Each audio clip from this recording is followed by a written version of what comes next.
Welcome to the Jboy Show, hosted by Jake Crain, the fastest growing sports show in the nation. I'm Coach Hugh Freeze. This is Super Bowl champion Brandon Graham. Hey, this is DJ Shockley, and you're watching. And thanks for watching the Jboy Show. What's up, everybody? Thanks for hopping in for another edition of the Jboy Show. Got another great one for you today. Going to get into, I guess you could say, an alternative philosophy that's worked, won multiple championships. We're here with the new head coach of Presbyterian, Kevin Kelley, the coach that never punts, I guess, as you've heard, seen on ESPN everywhere. Excited to dive into the analytics with him. But first, I do want to give a shout out to our partners at betonline.ag. Head over there today. The online casino is always open, whether you bet Major League Baseball, UFC, NBA, doesn't matter, parlays, teasers, pleasers, they have everything there. The sign-up bonuses are fantastic, and tell them that Jboy sent you. That's betonline.ag. Go sign up today. But without further ado, new head coach jumping into the college game after 9 state championships at Pulaski Academy down there in Arkansas. Had a ton of success. Bill Belichek gave him a huge compliment, called him one of the best high school coaches, now college coaches in the country. And I'm really excited to dig down into this. Coach Kelley, how's it going? That's going good. It's kind of a hurricane of sorts, but it's going good. Yeah, going good. And anytime you take a new job, putting the staff together, go ahead and implement your culture, kind of getting the structure of how you want to do everything. I know it was last Thursday, I believe, when you took the job. So when we're recording this, it's not even a weekend. Correct me if I'm wrong, but can you talk about just making that transition, not only as a head coach to another place, but going from high school to college and kind of, move into a different, I guess you could say, era, just how much comes with that?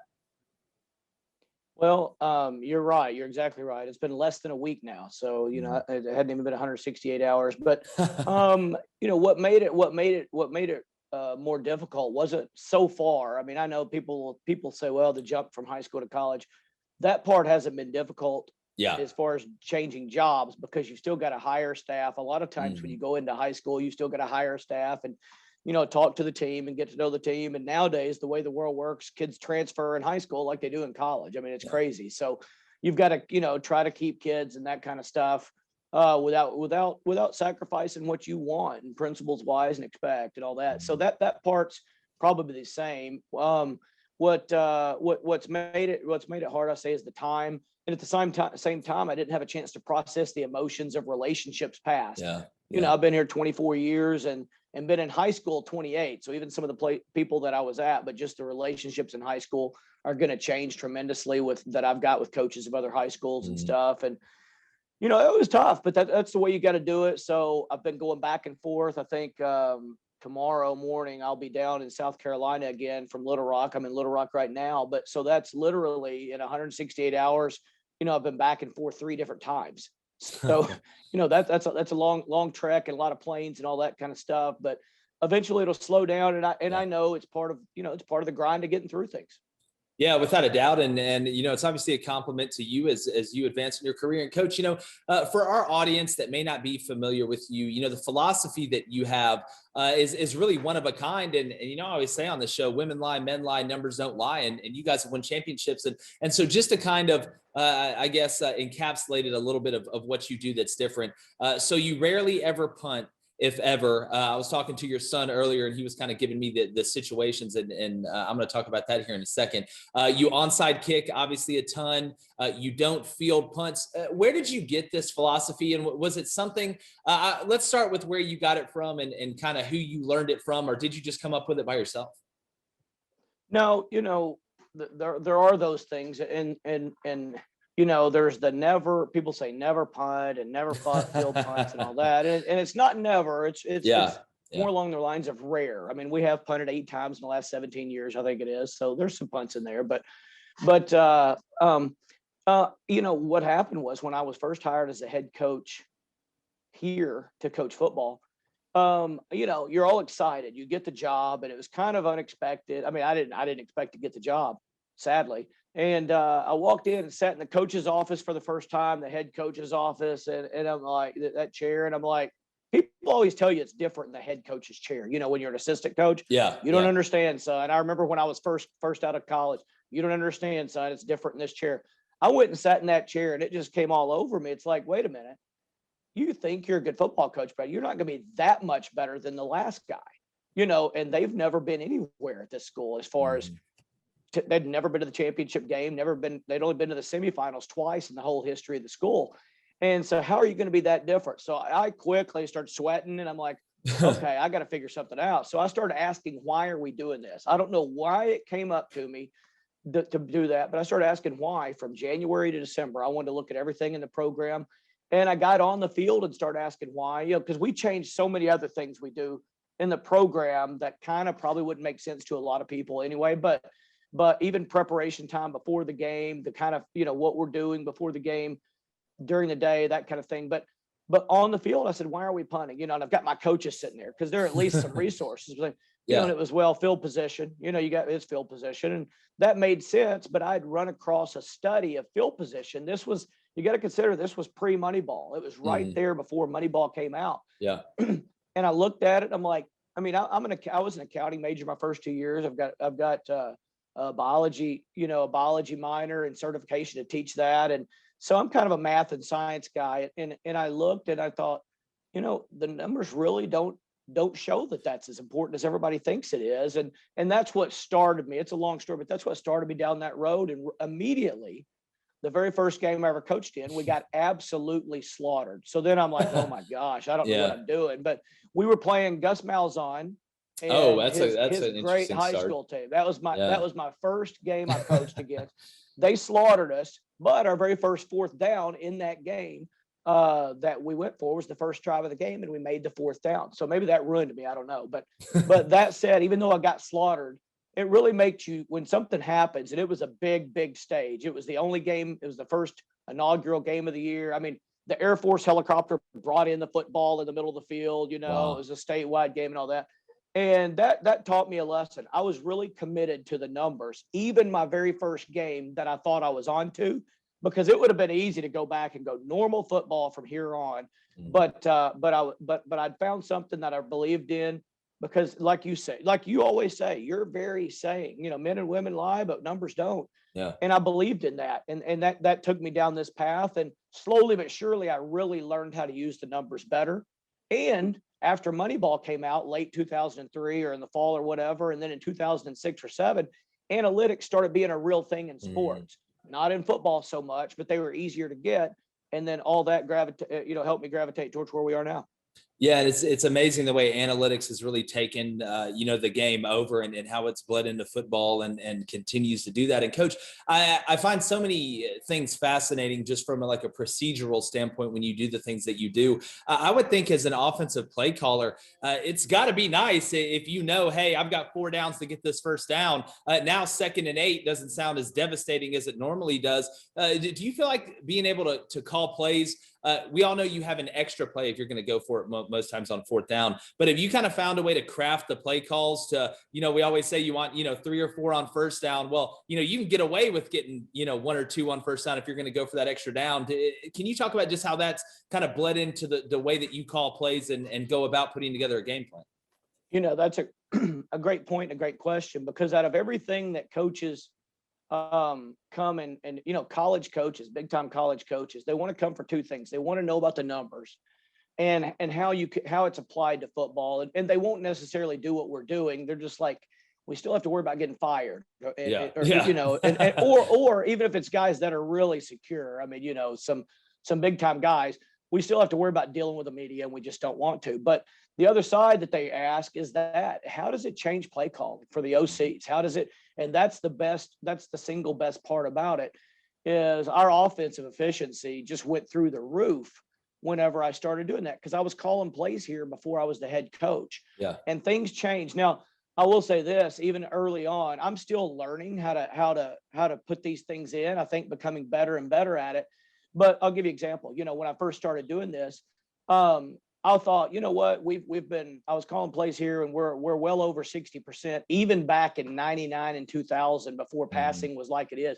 We're well over 60% completion. So if I get to 3rd and 10, I might as well just call 2 3rd and 10 plays, because if it's 60%, I've got a better chance than not of making a 4th, converting on 4th. If we don't, that's kind of the mindset. I should know that they're different complete scenario. I mean, they're still individual examples, so you still only got a 60% chance, but that's not the way I was thinking. Well, as we moved along, then it hit me, don't do it that way. Use third down like you would second down, kind of. And it changes what would happen on fourth down, and what I mean by it is this. I've discovered the two hardest things I think to do in the game of football are really good pass defense if you've got a really good pass offense. I mean, throwing Aaron Rodgers or Tom Brady out there, you can say all you want to that you can find a way to stop them, but they're so good because they're good quarterbacks, but they're so good because they've got a system that's really hard to defend as well. And if you just can throw the ball 40 yards downfield, not a bomb, not 60, but if you could throw it 40 and it field's 50 yards across, you're making them defend 2,000 square yards with 7 or 8 guys at the most. And that's a lot of area for each guy to cover. So if you think about that, then the second hardest thing to do is put guys in open space and tackle them. Open field tackling is hard.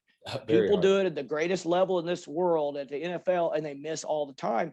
So I thought, on third down, instead of trying to get past the sticks, I could still do anything. If it's a numbers thing in the box, I can run the ball. I'm glad to put guys out in space short of the first down markers and make them come up and tackle them and those kinds of things. And they can't play it the same way, because 3rd and 10, when you've got 4th, you can't play it the same way as 3rd and 10 with everybody else. So you can't just line everybody up on the first down, throw it in front and come up and tackle, because I still may throw it over your head. So, I learned how to integrate that better into formulating good play calls and how to really manipulate the defense and stuff. And that has been probably the most significant thing about all this.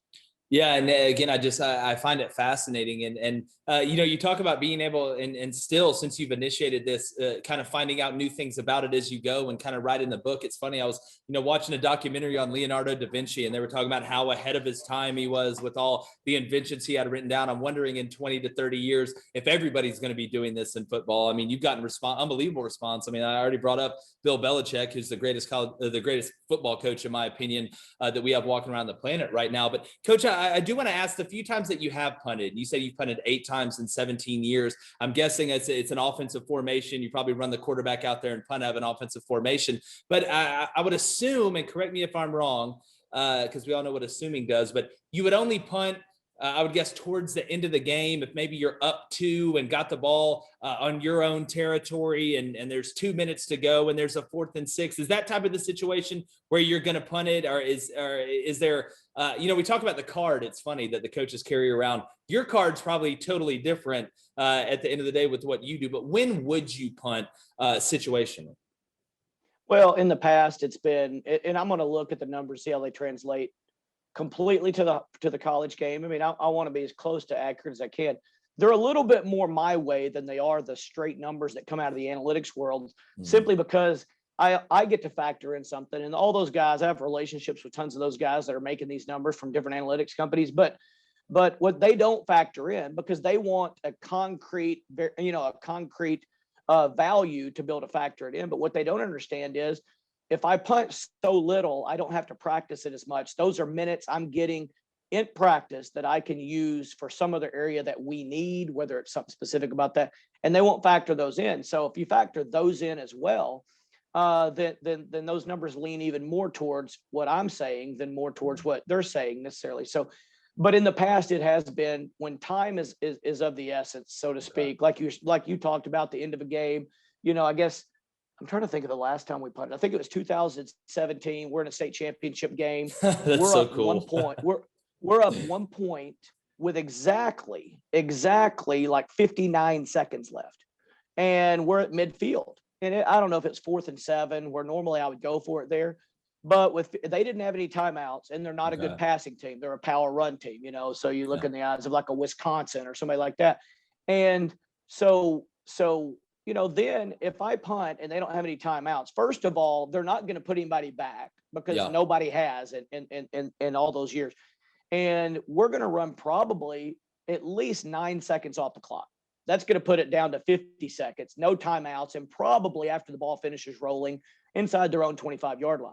And they've got no timeouts. They're not a good passing team. So, but if I give it to them right here, then they've got to go 15 yards to even have a shot at a field goal. And there's a big difference in 15 yards in 50 seconds and 55 yards in 15 seconds. I mean, in 50 seconds. So that's an obvious situation where time is a huge factor. And that's the last time we punted.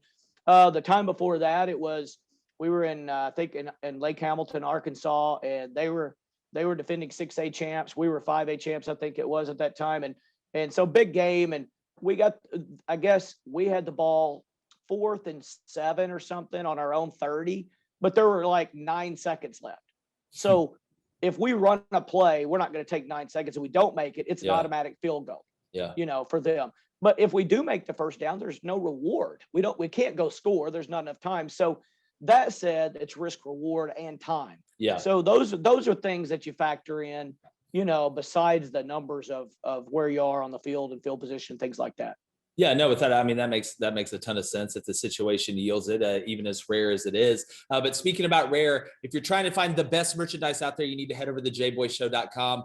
We have our away hoodies, our home hoodies, different hats, koozies, masks, all assortment of things. If you want to support the show, head to the jboyshow.com right now. Grab some of that merchandise. Also, you can donate. Our PayPal's at the Jboy Show. Our Venmo is Jacob-Crain. That's CRAIN-3. That's Jacob-Crain-3. Head over to Venmo to donate or PayPal. We appreciate you guys checking in with us. Make sure you hit that subscribe button as well on Apple Podcasts and Spotify. We're here with new Presbyterian head coach Kevin Kelley. You say the coach that never punts, the coach that punts once in a while, but there's a whole lot of other things. I mean, it's unbelievable to see what they do offensively. And Coach, as we're winding down, I do got to ask, I would, at the beginning of the interview, you talked about kind of the structure and the way you guys do things. I would think that if you don't have to spend time practicing on punt and really the return game, I guess, on punt return and some other aspects, I want to ask about onside kicks in a second, you would have more practice time, I would think, to work on other stuff. Have you found that it's giving you the ability, whether it's more pre-practice, whether it's working special periods, maybe 2-minute, have you been able to steal that time that you would use having to install a punt, go through that at least 2 or 3 days a week, put the game plan in of what you're going to see, work backed up and stuff like that? Have you been able to use that for other time? Absolutely, I have. And that's one of the great benefits of it. And it goes week to week. I mean, if we're playing a team like, for instance, Army or Air Force that runs a triplet, everybody hates to play because they're running a unique style of offense with that triple option. That gives us a whole nother period every day to work on that, so to speak, And if we've got a special, unique situation, like on 3rd down, they're in a weird defense, we get to practice on that a little more. I'll use that for exactly what we need to, because, I limited myself in high school, and we have limits on how much time you can have the kids, and the same thing in college. So it's about efficiency in the time that you do have them on the field. You've got a certain amount of time, so you need to use that for the best. And if we're not going to punt nearly as much, we don't need to spend nearly as much time. But you would see that in a lot of things that we do. I literally rationed out the game and looked at what percentage each part makes it up, and I try to spend that amount of time on the game so it's prorated to fit what is actually making up percentage parts of the game. Yeah, and another thing too that I want to ask, and I don't want you to give away the full scouting report. I know you probably have opponents in your conference and that play all scrambling through tape right now, trying to get ready. But are you going to transition exactly what you did at Pulaski, that same philosophy, to college, or will there be some adjustments? Will there be some shifts? Because if I'm a Presbyterian fan right now, I couldn't be more excited about what I get to see. I mean, I only get to see that really at my school. Well, one of the things I think that our staff here has done at PA, not PC, has done a really good job of is, in high school, you get who you get. You don't get to go out and recruit your system. So on the field, we adjust to our personnel. I mean, if you just want to fit them in a cookie cutter, offense or defense, you're not going to get those kids, and you're going to be putting the old square peg in a round. Square peg in a round hole. So you'll see a slight difference in. Well, I don't even know if the fan would notice offensively and defensively a slight difference, but what they will notice is probably a little adjustment to the numbers, in the kicking game itself. Not a ton. I mean, it's not going to be anything like people think everybody else is, but there'll be a slight adjustment. But what PC fans and everybody watching can see is they're going to see some onside kicks. They're going to see a lot of going forward on 4th down. And I'd be crazy. Let's say I go there and it's epic fail, but I wasn't married to what I am now. We've been ultra successful, and that's playing with undersized kids. I mean, last year, for instance, we had 4 kids on our entire team over 200 pounds that started. That's amazing. And we went and played. I would say, and the year before that, it was 3. And I would say we've played one of the most competitive schedules in the country out of 16,500 high schools. And to do that, that's why we ended up being different, was once I saw that, wow, you can't win playing normal football, we had to adjust, and we've done that. So you'll see some adjustments. I'm proud of what we've done here. I'm proud of the kids for buying in. And that's my job down there, is to get those guys, those players, and they're smart kids, to get them to buy into what we're doing and see, like, I'm not just doing it based on feel. I'm not doing it because that's why I said. I want them to understand why, because I think that helps people buy in more. The days of you're young. So, maybe your mom didn't say when you said, Mom, why do we have to do this? Because I said so. Oh, that's what my mom said. Yeah. And she had a big wooden spoon with her too. So that, and that's not the way guys are. That's not the way guys are anymore. You can't say because I said so. Yeah. You can at times in that moment, but overall, if you tell them why and you have a great reason and can get them to understand it, they're all in. Yeah, without a doubt. I mean, it's funny that, and my dad used to say, "Do as I say, not as I do." So that one always used to keep me as well. And Coach, it's funny. My last question, and again, I don't know if this has happened to you or not. We're here with Kevin Kelley, new head coach at Presbyterian College. Unbelievable career so far, and excited to see him take his philosophy to college. But Coach, as an old special teams coordinator, I guess not too old, but as a guy that coached special teams, have you ever had the other special teams guy at the end of the game come up to you and be like, "Man, I'm just glad that we're done playing, y'all"? Because I can just imagine having to go through all week. Hey guys, we're going to get a ton of onside kicks, man. I'm a confident guy. I always believe in the troops. But I'd be nervous if you guys got up there and onside kicked every time and we weren't able to go after punts and stuff like that. It's got to be a little mental warfare, a little art of war action going on too with that philosophy. Very, very good. I'm a huge art of war fan, and I believe it. I like this saying. I'd say kind of everything we do on all sides, all areas of the game, and both sides of the ball are, Sun Tzu said the those that do few things must prepare for the enemy. Yeah. Those that do many things, the enemy must prepare for you. And I've long loved that. Matter of fact, that may have been one of the first things I was like Googling things or Yahoo searching, I think, back then for things. Ask Jeevesing. Yeah, exactly. About, football or strategy or whatever. Yeah. And I came across that one, and that one has literally stuck with me. I get to go talk to big coaches. I mean, companies love motivational speeches. Most of them do it once every 3 months, and they love football coaches because usually we're a little energetic and a little motivational.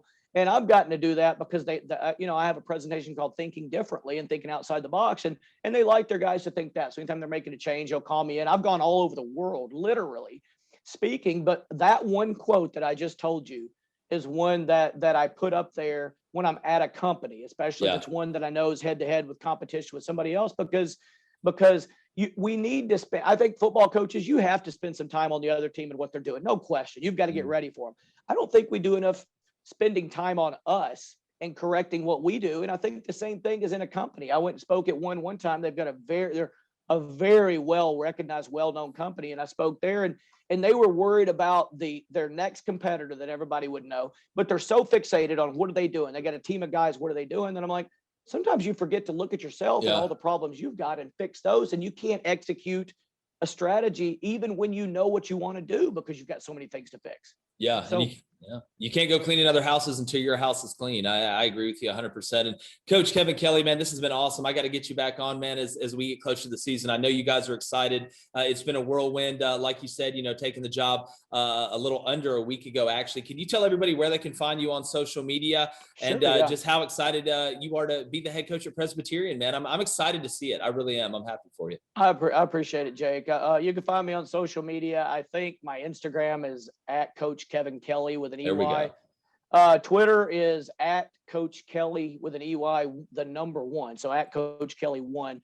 And I actually try to throw something motivational once a day. Been doing it for years, and I like to talk a little football in there, and I like to have a little fun on there. So a little bit of all that. And as far as Presbyterian, I couldn't be more excited. I've talked to a lot of athletic directors in the past about their jobs, and it wasn't the right fit because they wanted me to change a lot.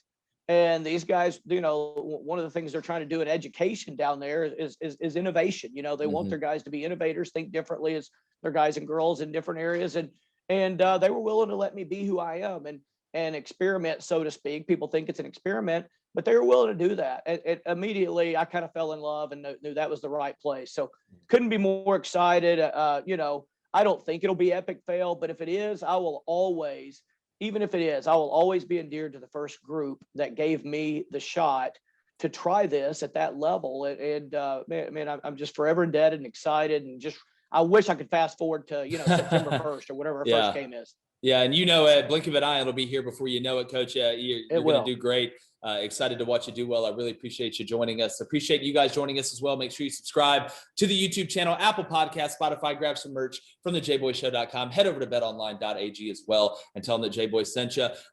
Remember, got some more great stuff, great content coming on to help you win the water cooler, get behind the helmet. It's been another edition of the Jboy Show with new Presbyterian head coach Kevin Kelley, the coach that never punts, rarely punts, we'll put it that way. And Jboy's going.